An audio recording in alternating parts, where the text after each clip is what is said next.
at that time. So Paul Marca, who headed the group, and Jack Hubbard from the news service decided there must be a better way and we need to do this. So they went to the Hoover Institution and they pitched the Hoover Institution, and they got funding to build a studio, a small studio, and bring in a DS3 fiber optic line. The studio was in the School of Engineering, one of their classrooms. It was a floor-to-ceiling glass room that we built a studio in to do live shots. Lots of negotiation there in terms of when landscapers are out there leaf blowing, we had to go and bribe them and tell them not to turn it off so we could do our feeds. I'm just going to highlight a couple of other milestones and bring us back up to date.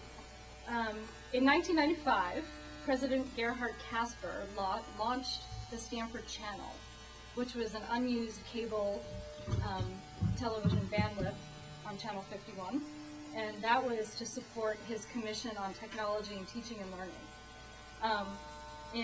And at that time, SCPD developed a partnership with the Stanford Channel. We produced 4 hours of original programming that aired every night, mostly classrooms, panel discussions.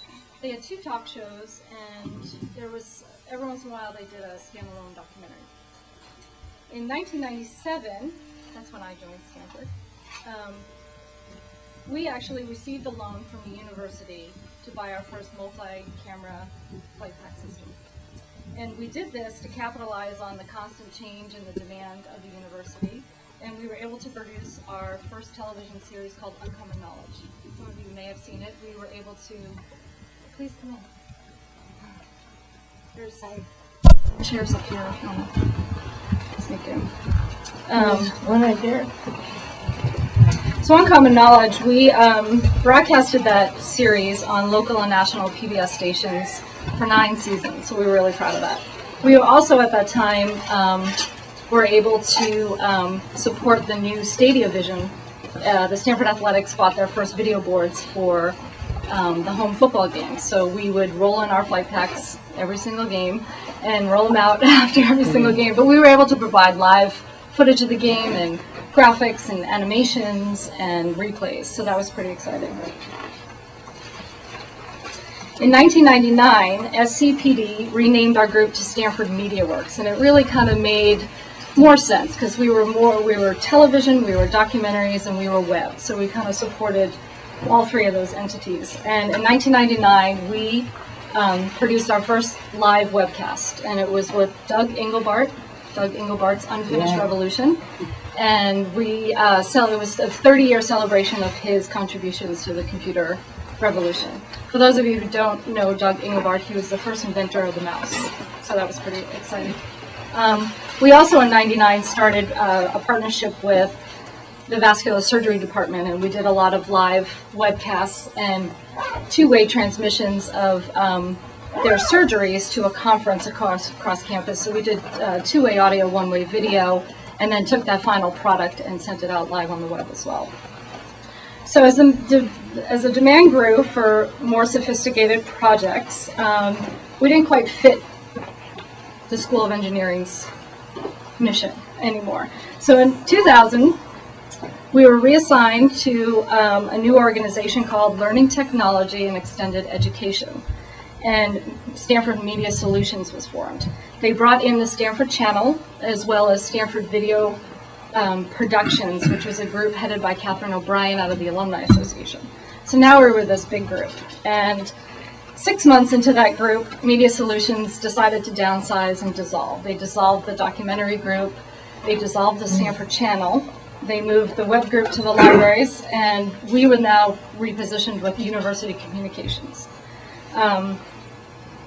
During that time, we still had our studio over at the School of Engineering and our control room, and the School of Engineering was also going through transition, and they were at a point where they needed that space back, and they needed us to move.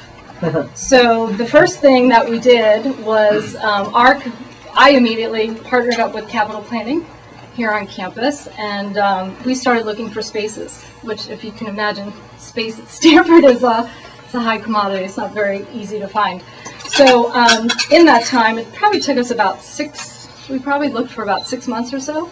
And during that time, what we did is we moved our live shots out of that glass studio upstairs into one of our edit suites, where we had to like turn, I don't know, I think we rerouted the air conditioning pipes and all kinds of stuff to make it happen. So we did that for a couple of months until we creatively came up with a solution where we purchased a trailer and we put it in the loading dock of the School of Engineering. So if negotiating wasn't as hard the first time, now we had to negotiate with all the delivery trucks not to back up when we were live, just so you know. So our crews were had a lot of work to do for those. So during that time, we found this space. This space was storage. There's a lot of hazmat issues in this space. We are actually in the building of the Stanford Auxiliary Library. And when I saw this space, when I walked in, I could see exactly how it was going to be planned out. So we spent about a year, it took us about a year to design and to build and integrate a lot of our legacy equipment and also bring in some digital equipment. So we purchased a hybrid router, an Envision router, which gave us some capabilities to look towards the future. Which department were you under then? Because you were out of engineering, out of the whole... So in the School of Engineering, we were the Multimedia Video Production Group, MediaWorks, and then we became Media Solutions when we were under Learning Technology and Extended Education. And then from there we went to University Communications, which University Communications is under the Office of the President. Right. Yes. Lots of long titles. What a journey. It's been a journey. So as I said, it took us about a year to get this place up and running, and we moved in here in August of 2003.